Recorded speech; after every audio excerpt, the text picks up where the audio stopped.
నమస్తే రమగారు. నమస్తే జయ. రమగారు, భీష్మ ఏకాదశి ఈ హ్మ్. రోజు యొక్క విశిష్టత ఒక్కసారి. మాఘశుద్ధ ఏకాదశి. ఇది చాలా ప్రత్యేకమైన రోజు. ఏకాదశులు మనకి ప్రతి నెల 2 వస్తాయి. హ్మ్. శుద్ధ ఏకాదశి, బహుళ ఏకాదశి. 2 ఏకాదశులు సాధారణంగా ఏకాదశి నియమం అంటే ఉపవాసం ఉండటం, ఉపవసించటం, ఆహారం తీసుకోరు, బియ్యం తినకూడదని ఉంటుంది. మురాసురుడు అనే రాక్షసుడు ఈవేళ బియ్యంలో ప్రవేశిస్తాడని, ధాన్యం స్వీకరించకూడదని, అన్నానికి భిన్నం ఏదైనా రైస్ కాకుండా హుహు. ఉపవాసం చేసి విష్ణునామ సంకీర్తనతోటి రాత్రి జాగరణ చేసి ద్వాదశి నాడు పొద్దున్నే పారణ చేస్తే ఏకాదశి నియమం ఫలిస్తుందని చెప్తాం. విష్ణువుకి అత్యంత ప్రీతికరమైన రోజు. ఓకే. శ్రీ మహావిష్ణువుకి ప్రీత్యర్థమే ఏకాదశి ఉపవాసాలు చేయటం అనేది మనకి విధానం ముందు నుంచి ఉన్నది. ఒక్కొక్క ఏకాదశికి ఒక్కొక్క ప్రత్యేకత ఉంది. ఇప్పుడు మాఘమాసంలో వచ్చేటువంటి ఈ శుద్ధ ఏకాదశి మహాపర్వదినం అని చెప్తారు. దీనికి పూర్వగాథ, మనం దీన్ని జయైకాదశి, భీష్మైకాదశి అంటారు. హ్మ్. ఇవి ఏకాదశులు భీష్ముడి పేరు ఎందుకు వచ్చింది అనేది ఎప్పుడు ఈ రోజున స్మరించుకోవాలన్నమాట. భీష్మ పితామహుడు, ఇది ఎప్పటిది, మహాభారత కాలం ముందు కూడా ఈ ఏకాదశి ఉంది. ఆ తర్వాత కాలం నుంచి ఇది భీష్మ ఏకాదశి అయిందనమాట. ఓకే. భీష్మ పితామహుడు, మహాభారత యుద్ధం ప్రారంభమైంది. 10 రోజుల పాటు చండప్రచండంగా యుద్ధం చేశాడు. అతిరథ మహారథులందరూ మహాయుద్ధం చేశారు.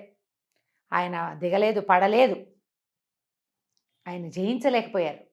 ఒక దశలో శ్రీకృష్ణ పరమాత్మ అంతటి వాడే, చక్రం పట్టను, ఆయుధం పట్టను, కేవలము సారథ్యమే చేస్తానని అర్జునుడికి మాటిచ్చి రథాన్ని తోలే కార్యక్రమాన్ని మాత్రమే పుచ్చుకున్నటువంటి శ్రీకృష్ణ పరమాత్మ కూడా ఇవాళ చంపేస్తాను భీష్ముడిని అని చెప్పేసి రథం మీద నుంచి దూకి చక్రాయుధాన్ని విసిరబోయాడు. అంత పరాక్రమవంతుడు భీష్మ పితామహుడు. అబ్బా! హ్మ్. భగవంతుడి ఆయన దండం పెట్టాడు. అసలు భాగవతం పోతన గారి పద్యాలు అయితే ఎంత బాగుంటుందో. ఆ శ్రీకృష్ణుడిని వర్ణించే శ్లోకం, ఆ కృష్ణుడు అట్లా దూకి తన మీదకి వస్తున్నటువంటి కృష్ణుడిని చూసి భక్తితో నేల మీద పడి దండం పెట్టినటువంటి భీష్మ పితామహుడి అసలు ఆ పద్యాలు వర్ణన విని తీరవలసిందే. మహాద్భుతంగా వర్ణించారు పోతన గారు. వ్యాసుల వారు చెప్పిందే, వీరి భావన ఇంకా అద్భుతంగా ఉంటుంది.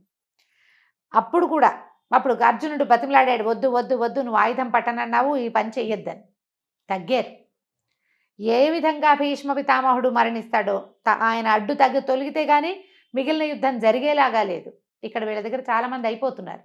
అప్పుడు వీళ్ళు అడిగారు పాండవులే, ఎట్లా నిన్ను జయించగలము అంటే, ఆయన ఎవ్వరూ ఆయనకి ఎదురు ఆగలేరు. కానీ ఆయన శిఖండిని చూస్తే యుద్ధ విరమణ చేస్తాడు, ఆయుధాన్ని విసర్జించేస్తారు. ఆ రహస్యాన్ని తనే స్వయంగా తన మునిమనవులకి తెలియజేశారు. మహాభారతం తాలూకు కథకి మూల పురుషుడు భీష్ముడు. సొంతంగా సంతానం లేదు. తండ్రి యొక్క మనమలు, అది కూడా క్షేత్రజపుత్రులు. వాళ్ళు సహజంగా మనవలకు, తన తమ్ముళ్ళకి పుట్టిన సంతానం కాదు, క్షేత్రజ సంతానం అయినా కూడా ఆ తండ్రి యొక్క దాన్ని కాపాడడం కోసమే పితామహత్వాన్ని కూడా స్వీకరించాడు. తాత అయిపోయాడు కదా, ముత్తాత అయిపోయినా ఆయన సింహాసనాన్ని రక్షించే కార్యక్రమం నుంచి బయటికి రాల. శిఖండి దర్శనం కనుక అయితే, అంటే నపుంసక దర్శనం అయితే నేను ఆయుధ విసర్జన చేస్తానన్నాడు. అందుకని యుద్ధం చేసేటప్పుడు శిఖండిని, ఈ శిఖండి ఎవరు, ఈయనతోటి నిరాకరించబడిన అంబ, ఆమె కాశీరాజకుమార్తె, ఆమె యొక్క ద్వితీయ జన్మ అయిన ఈ శిఖండి స్వరూపాన్ని చూడంగానే ఆయన ద్రుపదరాజుకి సంతానంగా జన్మించింది ఆవిడ. ఆ శిఖండి కనపడేసరికల్లా ఈయన ఆయుధాన్ని విసర్జించేశాడు. బాణాలు వేసి కొట్టేశాడు అర్జునుడు. కానీ భీష్మ పితామహుడికి ఆయన యొక్క మహాద్భుతమైన చరిత్ర వల్ల ఇచ్ఛామరణ శక్తి ఇచ్చాడు తండ్రి. నీ అంతటా నువ్వు ఎప్పుడు కావాలనుకుంటే అప్పుడు మరణం వచ్చేలాగా. అప్పుడు ఆయన ఏమనుకున్నాడంటే, నేలను పడిపోతే శరీరం అంతా బాణాలు గుచ్చుకుపోయినాయి, పడుకునే పరిస్థితి లేదు.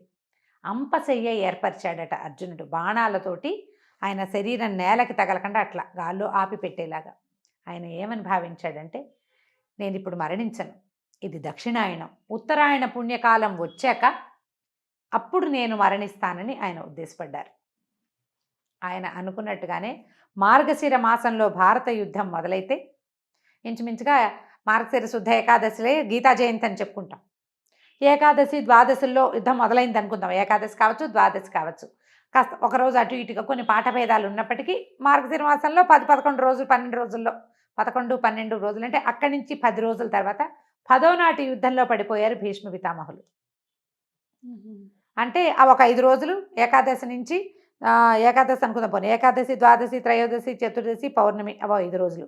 మళ్ళా పాడ్యమి, విధియ, తదియ, తదియ. చవితి, పంచమి, పంచమి, సప్తమి, షష్ఠి రోజుల్లో వీరు భూపతనం చెందారు, పడిపోయారు. అప్పుడు అంపశయ్య మీద చేరితే మార్గశిర నుంచి మధ్యలో పుష్యమాసం పోయి మాఘమాసం వచ్చేదాకా యుద్ధం పరిసమాప్తి అయిపోయింది, దుర్యోధనుడు మరణించాడు, ఇవన్నీ జరిగిపోయి వీళ్ళు పట్టాభిషేకం జరిగే సమయమో జరుగుతోందో అప్పుడు ఈ వీరు మరణించారు. అప్పటి వరకు ఆయన శయ్య మీద అట్లా ఉన్నారు. ఉత్తరాయణం కోసం సూర్యుడు ఉత్తర దిశ వైపుకి తిరిగే సమయం వరకు వేచి ఉండి ఆయన పూర్తిగా తిరిగాక ఉత్తర దిక్కుకి వాలిన తర్వాత అప్పుడు ఆయన అప్పుడు మరణిస్తే ఊర్ధ్వగతులు, ఉత్తమ గతులు లభిస్తాయి, ఈ జన్మానికి సాఫల్యం లభిస్తుందని ఆయన అట్లా ఉండిపోయారు. ఈ దశలోనే విష్ణు సహస్రనామాలు చెప్పారు. ఆహా, విష్ణు సహస్రనామాలు భీష్మ ఉవాచ అని ఉంటుంది. అవునవును, భీష్మ పితామహులు చెప్పింది. మా ధర్మరాజు తరచుగా ఆయన్ని సందర్శించి ఎన్నో ధర్మ సూక్ష్మాలు తెలుసుకున్నాడు ఆయన దగ్గర నుంచి. అయితే ఈ సప్తమి నాడు, రథసప్తమి నాడు మన సూర్యభగవానుడు ఉత్తర దిక్కుకు తిరిగిపోతాడు పూర్తిగా. అవును.